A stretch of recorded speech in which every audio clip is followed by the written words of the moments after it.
Hi, welcome to Relief Beyond Belief, exploring the world of natural healing. I'm your host, Alexandra Barker, and today we're going to be talking about homeopathy, and my guest is Dr. Julie Sturzenegger, Doctor of Homeopathy. And hi, Julie, welcome to the show. Hi, thank you. So let's just start at the beginning. What exactly is homeopathy? Homeopathy is a natural system of medicine. It's safe, effective. Basically what it is, it's a system of medicine that allows our body to stimulate itself, to heal itself. Remedies are made from plants, animals, minerals, any natural substance, and they're made by a process of dilution, which makes them weaker in material dose, and succussion, or vigorous shaking, which makes them capable of allowing our body to stimulate itself. And how long have you been doing this, Julie? I graduated from the Toronto School of Homeopathic Medicine last June, so I've been in practice for almost a year now. Oh, congratulations. Thank you. And I'm also doing a 2-year postgraduate study also in Toronto. So what drew you to this field? Well, I was in my 3rd year at the University of Guelph, and my younger sister, who was about 5 or 6 at the time, she was having a lot of issues related to anxiety, fear of the dark, that type of thing, and my mother took her to a homeopath, and just seeing the results that she had, I knew that there was something to it. I wanted to look into it, so I contacted the Toronto School of Homeopathic Medicine, and basically I applied, not really knowing really what it was, if it was something I wanted to do, but I was accepted, decided to go, and basically just hearing the results from that and seeing the difference in this young kid with an emotional problem just got me into it.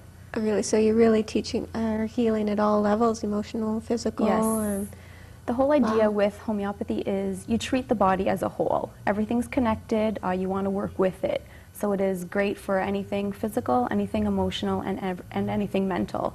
And what we do is addressing the whole body. So instead of just looking at, okay, you have an ache in your knee, you have migraines, you have insomnia, you look at all of that, and instead of suppressing the symptoms, you want to give something that's going to work with it, which allows our body to, in the end, heal. So if I were to come to you, say this time of year, a lot of people have problems with allergies. So if I was to walk in and say, I can't take these allergies any longer, what can you do for me? I don't like the over-the-counter stuff. It gives me jitters. It makes me nervous. So what would be an alternative just for, like a general thing? What would happen? I walk in to see you. Would you then, what would happen? The first consultation is usually about 2 hours. So I would just start with asking you why you're here, and after listening to you tell me about your allergies, I would go over questions as far as things that make them better, things that make them worse, if you have time aggravations, basically what I'm trying to find out. If you have time aggravations? If you're sensitive, some people are worse in the morning, some are worse at night, that type of thing. Some people it's a specific time. I'm worse at 11 a.m. So you're looking for things that make you different from somebody else with allergies. So not just, okay, what is an allergy? You're looking for what is different with you. So things like the time aggravations, those sort of things make you different. Another example is people with migraines. Well, most people with migraines have head pain. So you're looking for if there's anything that sets you off. Are you worse from the sun? Are you aggravated any time of the day? If your pain's in the front, maybe the back, that sort of thing. So what makes you different? Stabbing pain, throbbing pain. But my job is to come up with a remedy that not only covers your allergy symptom or your migraine symptom, but also looking at the rest of you. You may be sensitive to certain things. You may have some emotional issues. You may also have maybe menopausal symptoms or anything else basically, and you're looking for a remedy that's going to cover all of that. And then, like I said, the appointment's about 2 hours, and usually at the end I go through and ask you some general questions and then come up with a remedy that's going to suit you. Usually you give the remedy one at a time. That way you know if it's working, if it's not. You don't want to give 3 remedies at once. And you give 1 dose at a time, and then there's a period of waiting and observing. You're looking for what's better, what's worse, anything that's remained unchanged, any new symptoms that have come up, or even symptoms that you've had in the past that have come back. And then I see you again in about 3 to 4 weeks, and we go over all of that again in detail. Now, with using the natural ingredients like that, are you able to avoid a lot of the side effects that are associated with so many? Yes. You're curing one thing, but you have this long list of side effects that you then have to Yes. deal with. And Generally, there's no side effects from using homeopathy.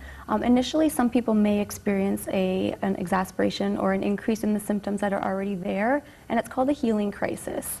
So things that you already have may get worse for a period of 2 or 3 days, and then your body starts to heal. And why is that? It's just working its way out of your system, similar to like if you do a cleanse or something, and it's going to get a little bit worse. And because you're treating yourself with something that you already have, the whole idea behind homeopathy is like cures like.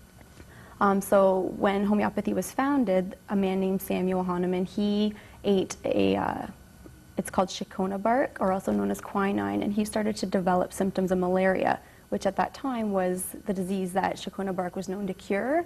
So that's how he coined the word homeopathy. And it's based on the law of similars, which states that any substance that can cause symptoms in a healthy person will also cure those same symptoms in a sick person.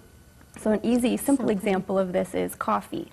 Most people, when they have coffee, experience insomnia, the jitters, that sort of thing. So homeopathically, the remedy coffea is one of the remedies that may be used to treat insomnia. Really? And it would contain caffeine? Yep, made from coffee beans. Yeah. That's strange. Yeah, and that's how they know what remedies cure. They do what's called provings, where they have healthy people take doses of the substance and they observe them and watch them over quite a long process, and they're looking for what's happening to these people on all levels of the body. And then once they see what symptoms are coming out, they then know what the remedy will cure. And how long has homeopathy been established? Oh, a couple hundred years. Oh, really? Yeah. It's a long time. I think 1872, around then. Wow, but lately it seems to be coming more to the foreground. yeah. Would you say people are beginning to embrace the idea of And I think healing themselves? As people learn more about it, I mean, even 5 years ago when I started school, I would say, oh, I'm going to school for homeopathy, and people looked at me and they never even really heard of the word. Now I'm telling people, and they've heard of it, they have a bit of an understanding. So it's becoming more known. And what are some of the more common things that you've dealt with, illnesses or ailments that people have come to you for? Arthritis a lot, depression, allergies. Basically, homeopathy can treat anything. Like I said, whether it's emotional, mental, or physical. Because you're actually treating the person. Yes, you're treating the person, not the disease name. In homeopathy, and this is where it differs from your traditional medical system, the diagnosis isn't what's important. It is the symptoms your body's producing. And that goes back to, like I said, about how your headaches might be different from somebody else's, or your allergies. The symptoms you have is what your body's producing, so that's what you want to look at. And what's been your success rate? So far, I mean, my practice is still small because I am, only out of school for a year, but so far I've had success in all of my cases. Oh, wonderful. Yeah. So even like arthritis, that's another big Yes. one that people have a lot of problems with. My very first client was an arthritis client, and she has had no pain for over 6 months now. And she was to the point where she couldn't get out of bed in the morning, couldn't use the stairs, and she's doing amazing. Wow. And so after your initial, you've got them set up on a bit of a maintenance program, I guess. How often would they have to come and see you then? Most people know their own bodies. Usually I would like people to touch base every couple of months even, but then eventually, you can spread that over, even every 6 months. And other times you may have to come in more often if you develop something acute, like a cough or cold that's not going away on its own. Any first aid issues, that sort of thing. So sometimes people do come in more often if something new comes up. Trauma, any emotional stresses can, send people kind of backwards a bit. So sometimes people do come in more often, but most people do know their bodies and when they need a redose of their remedy. So with the emotional component, would you say you're almost in the role of a therapist as well as a doctor? You have to sort of No, not necessarily, because I'm not trained to, counsel people on their mental emotional issues. What I'm looking for is if people are kind of stuck in a state. For example, grief is something that you commonly see, and people can get stuck in that state. One of the major grief remedies is, someone who is sad but can't cry. Again, that makes them different from somebody who's sad and is able to show it. So there's things like that that you're looking for. And there are deal with remedies for something like Yep. that? Yep. Wow. Oh, that's really interesting. And again, what would you say be the major thing that sets it apart from, say, traditional medical? I think the individuality of it. Again, there's thousands of remedies. Nobody's, the same remedy necessarily. And you're really looking for what sets you apart from somebody else. So it is a very individual medicine. And I can't stress that enough. Time after time I have people say to me, oh, you're a homeopath. What can I take for my arthritis? And it totally depends on the symptoms that your body's producing. So I think that's probably the big thing that sets it apart. And also you're not suppressing symptoms. A lot of the times you hear antihistamines, yes. anti-inflammatory. And what that does is, well, yes, when you're taking it, your symptoms are gone or they're under control, but you stop taking it and they return. Yeah. With homeopathy, you're really looking for the cure. Your symptoms shouldn't return. And so people, I imagine, could expect it to take some time, like, is it the Hodgkin's law, is that the right name, where it's a month for every year that exactly, you've had? Yeah. Exactly. And it is a rule that we tend to, tell people if they ask, how long can I expect? They do say it's a month for every year you've had something. And some remedies work longer than others. It takes, sometimes you see in a matter of, like first aid remedies, a matter of minutes, you can see a difference. Other times it takes, 2 to 3 weeks, and then you may need to redose them. You see an improvement for another few weeks. So it does vary, but they do say that's the general rule. Yeah, so it's something you could be patient with. Yes, it's not yes. going to be a real quick And it's something fix. that you need to want to work with. You have to be willing to work towards your own health, and that's another important thing. Well, I think that's the empowering part, don't you? That people realize that they can really control their health, and Yes. and taking that step and realizing that they're not just a helpless victim, that they Yes. really do have control, and there's things they Exactly. can do. What about if someone comes to you and they're on medication for something else existing already, and maybe they're coming to you for arthritis, but they're on taking heart medication? It's not going to interfere with their medication. I wouldn't want them to go off any of their medication, especially without, talking to their doctor. So it's definitely not going to interfere with anything that they're taking, whether it be a prescription or, another herbal product. If it's an herbal product that they're taking for the specific symptoms that they want, I want to make sure that I know what's helping them. So that is something that we would discuss, but it's definitely not going to interfere. Well, that's good for them to know. And I was also wondering, what's the difference between a homeopathic doctor and a naturopath? They must be fairly similar. They are similar, but they're also different. Naturopaths are trained in a variety of different areas. They are trained in homeopathy, nutrition, a bunch of different things. So they don't just practice homeopathy. And another thing is that a lot of the times, not all naturopaths, but sometimes they treat single symptoms with certain things. Like say somebody comes in with a memory problem, they'll give them ginkgo, PMS, they'll give them something else. So they're treating symptoms one at a time rather than as a whole. And Julie, you were just about to tell us a little bit about some things that we should maybe think about for the summer that we can, if we wanted to say treat insect bites, or even, I don't know if you can handle poison ivy without getting into the prednisone and all that or wretched stuff. Yep, there's a lot of first aid remedies out there. The first thing I'd like to say about using homeopathy at home is it's a good idea to have a basic understanding of how it works. Not that you can really overdose on homeopathy, but the whole idea behind it is to give the least amount possible. So making sure you have an understanding about it. Their number one first aid remedy is called arnica. It is a remedy known for bruising, trauma, the feeling as if bruised, that sort of thing, and I've used it a lot. I have a lot of friends who are rugby players, baseball players who get hit with the ball, that sort of thing, so it is really good for bruising, taking that initial bruise away. Insect bites is a remedy called apis, and usually with that there's an association between a red stinging bite, so that's another first aid remedy. There's a remedy known for puncture wounds, and I've actually used this one on a cat of mine who was bit by another animal, and it's called ledum. So there's that remedy. Really? Calendula is a good remedy for burns, wounds. that sort of thing. And you can use cream, you can also take it by mouth. An insect bite, like bee stings or something, that's something you might really react to, or a wasp. How quickly would you expect relief from using that remedy? If you use the remedy and it's the right one, you should notice relief within 1 to 2 hours or something like that. If you're not seeing, sometimes you need to take the remedy more often if it's an acute problem. But if you're not seeing the results, you have to wonder if you actually do have the correct remedy. Oh, okay.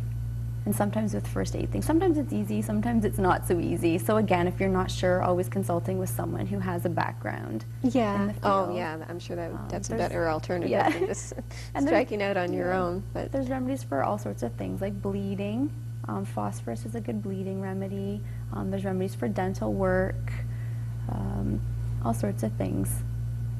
And what about poison ivy? Now, is there a natural remedy for that? There is a remedy. The one that I found very successful for myself, actually, is called Rust Tox, and it's actually made from poison ivy. And I found that one it really helped. Now, that would be something you would take internally or apply topically? You can take it internally. All remedies are usually taken internally. Sometimes they're either in pellet form or they can be in liquid also, especially for people that are super sensitive, for kids. That sort of thing, you can take them in liquid form also, but usually internally. Oh, that's great. And you mentioned about cats, and I know Yes. you've also told me you've just completed a veterinary Yes, I just did a weekend course in Toronto. It's called Homeopathy by the Book is a course that I'm taking, and they also offer some different seminars, and I took a veterinary course, which is fascinating. I actually got interested in it about December. My mom had a cat who was at the vet, was told basically this cat's going to die. It was called feline peritonitis, which is inflammation of the abdomen. And my mom couldn't take him home because it was contagious to other animals. So I adopted the cat.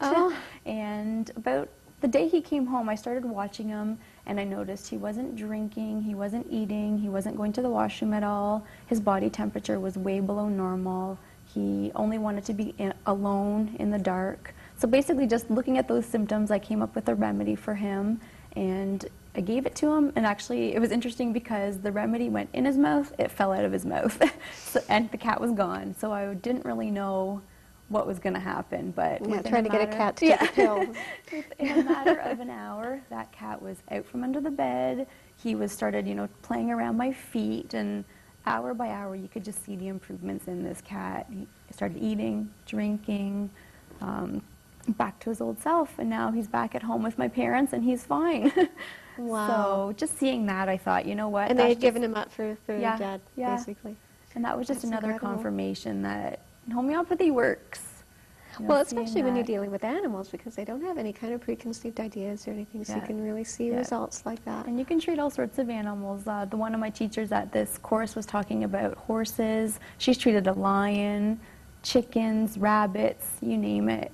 If you can, get the symptoms, then you're going to get a remedy that matches that. And a lot of it, too, is owners who are really observant. You have to be observant with animals. They're not going to tell you what's wrong, what hurts, what kind of pain it is. So you really have to be watching them and seeing what's going on. But it's amazing. So when I first started homeopathy was if I could help one person, then that would be a success for me. And just seeing the results, you're making a difference in someone's life, and you can't put words to that. Well, is the expense of it. Remedies are very cheap. Usually I supply the remedies for people because you're giving them, far and few between. Like, I'll give one dose, a month later. If they need it, they get another dose. Really? If they don't, then you just wait until you see, either symptoms returning or, they're feeling worse. So one dose? Yeah.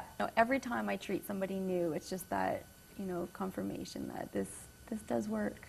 Oh, it must just seem like magic to you to be giving them really a derivative of what it is that's causing their problems in the first place, and it gets rid of the problem. It's just... Yeah.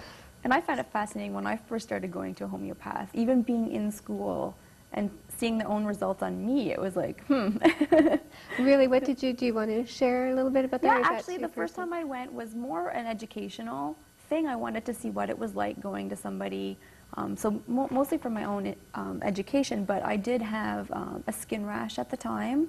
It was on my neck, and it was itchy. I couldn't get rid of it. Of course, you try everything. You try the over-the-counter things, and I found that yes, it would clear up, but it would come back when I stopped using whatever I was using. So that was my, So you knew my it was just chief being complaint. suppressed. Yes. Yeah. Yes, and I was given a remedy, and at that time my homeopath didn't tell me the remedy that she was giving me because I had all the books, I'd go look it up, and she didn't want me to do that. So I never really knew what I was on, but the rash went away, it's never come back, and I've continued to go for, other things that have come up along the way, and so. Wow, it just seems almost magical. We just have a few minutes we can talk about just for the summer. Let's see, we talked about poison ivy and the insect bites. What about sunburns? Sunburn is another great remedy for first aid. One of the remedies that comes to mind is belladonna.